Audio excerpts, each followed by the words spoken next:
आज मैं अयोध्या ज़िले के ब्लॉक तारुन में हूँ और हम तारुन में आज आपको एक ऐसी लड़की से मिलाने वाले हैं जो अपने आप पे ना बहुत हिम्मती और स्ट्रॉन्ग है। आज हमारे साथ सीमा जी हैं, तो चलिए हम इनसे आप सभी को मिलाते हैं और बात करते हैं इनसे जुड़े चीज़ों से कि आखिर ये 14 मुकदमा वो किस लिए लड़ रही हैं, क्या कारण पड़ा।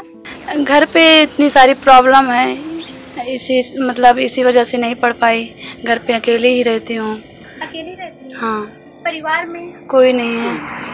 तो आपको कितने दिनों से अकेले रहती हैं? करीब 3-4 साल हो गया। 3-4 साल जी। घर की मतलब जो घर का खर्चा और खुद का खर्चा कैसे निकालते हैं? मनरेगा में जाती हूँ काम करने, उसी से मेरा खर्चा चलता है।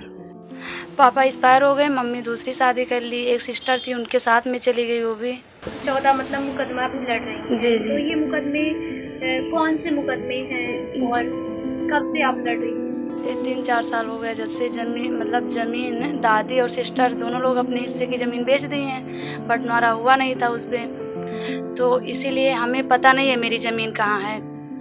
और लोग जो अच्छी कीमती ज़मीन थी उसको कब्जा कर रहे हैं, मेरे हिस्से की ज़मीन कब्जा कर रहे हैं। इसीलिए उस पर बंटवारा का मुकदमा करके स्टे ली हूँ, दीवानी भी की हूँ और सारे जितने लोग बेनामेदार हैं सब पे आपत्ति भी लगी हुई है। जिसका दाखिल खारिज हो गया है उस पर बाद दायरा भी पड़ा हुआ है।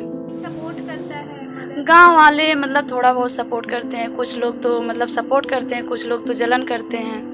किस तरह सपोर्ट करते हैं? जैसे कुछ होता है, कोई घटना घटती है तो हल्ला गुहार पे दौड़ते हैं, आते जाते हैं, घर पे पूछताछ करते हैं क्या हुआ क्या नहीं हुआ।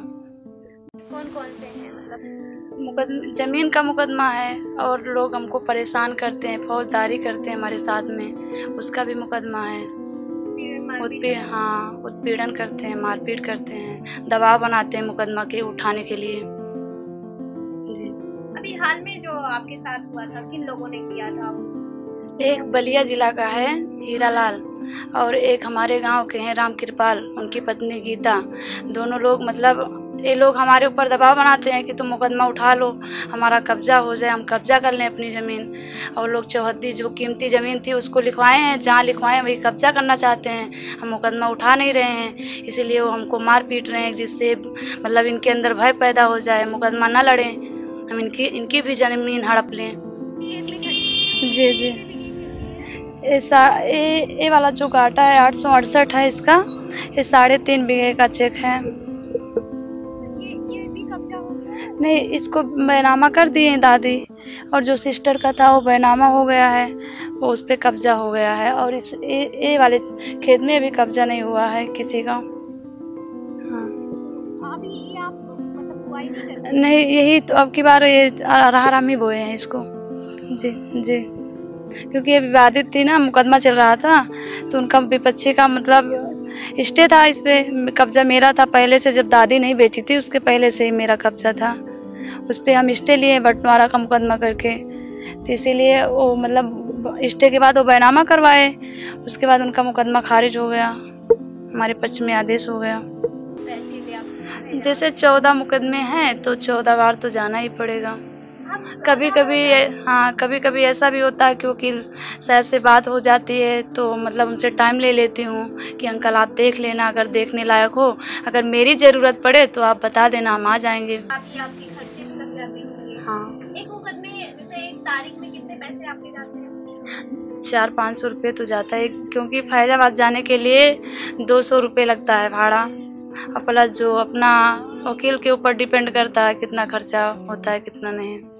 जी। मैं थक गई हूँ, ऐसा कभी हुआ है? नहीं, वैसे तो हम कभी अपने आप से मायूस नहीं हुई हूँ, लेकिन जो हमारे विरोधी हैं उनके द्वारा मेरे ऊपर आरोप लगाया जाता है कि जो मेरा हेल्प करता है, जैसे गांव का हो गया, रिश्तेदार या कोई अजनबी हो गया, तो लोग आरोप लगाते हैं कि इसका इसके साथ रिलेशन है, अवैध संबंध है। इसी वजह से कभी कभी दिल में दुख होता है कि लोग हमको ऐसे कहते हैं। हाँ, हमारे चरित्र पे उंगली उठाते हैं कि इसका इससे अफेयर चल रहा है, तरह तरह की बातें समाज में उत्पन्न करते हैं। इतना सारा मुकदमा है, कोई मतलब आगे पीछे है नहीं, कोई मतलब सपोर्ट करने वाला।